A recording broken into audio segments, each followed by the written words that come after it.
Hi, namaste, barka. Kai me haka kuma? Barka ne na yi musu. Kuma me wani hi namaste? Turanci ne da Indiyanci. To ai gaya ma sun iya turanci. Kowa ya iya mana, akwai ɗan Najeriyan da bai iya turanci ba ne? Akwai wanda bai iya ba, ni ma ban iya ba. Baka iya ba kuma?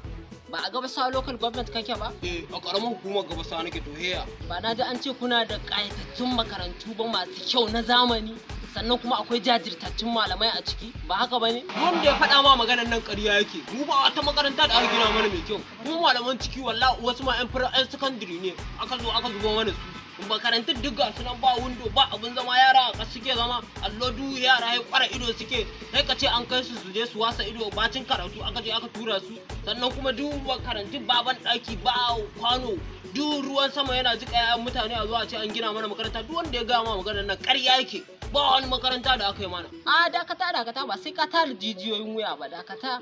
Ai abun ba na rigima bane ba. Kwamishinan ilimi na jihar Kano ba naku bane? Namu ne. Bulaliyan majalisar dokoki na jihar Kano shi ma ba naku bane? Shi din ma namu ne.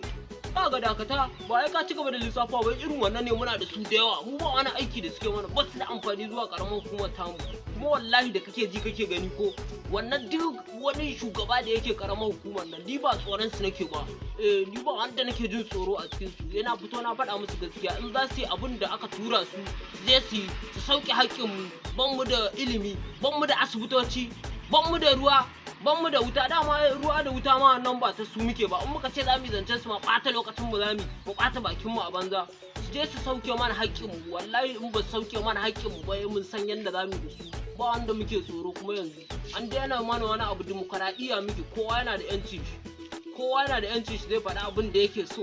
Mu ma don haka dole a zo a yi mana su sauke mana haƙƙin mu. To me haƙoƙin naku?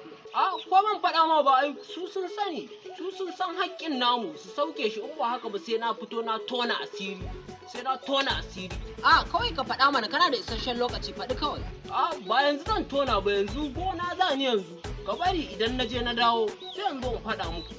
Sai na tona asiri, bari in je in dawo daga gona. To shikenan, tun da ya ce bari ya je ya dawo, kafin ya je ya dawo din ku danna mana subscribe a wannan YouTube channel namu na KAWO TV Plus, sannan ku yi following namu, ku yi mana like da comment, sannan ku yi sharing na kowane bidiyo namu.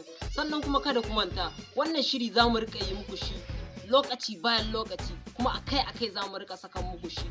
Wannan shiri na hi namaste barka naku ne, sannan kuma KAWO TV Plus kar ku manta ita ce zaɓin ku. Kada ku manta da ku like, ku follow, ku comment, sannan ku sharing, kuma ku mana subscribe a wannan YouTube channel din. Nagode, ni ne dai naku Adi Khan.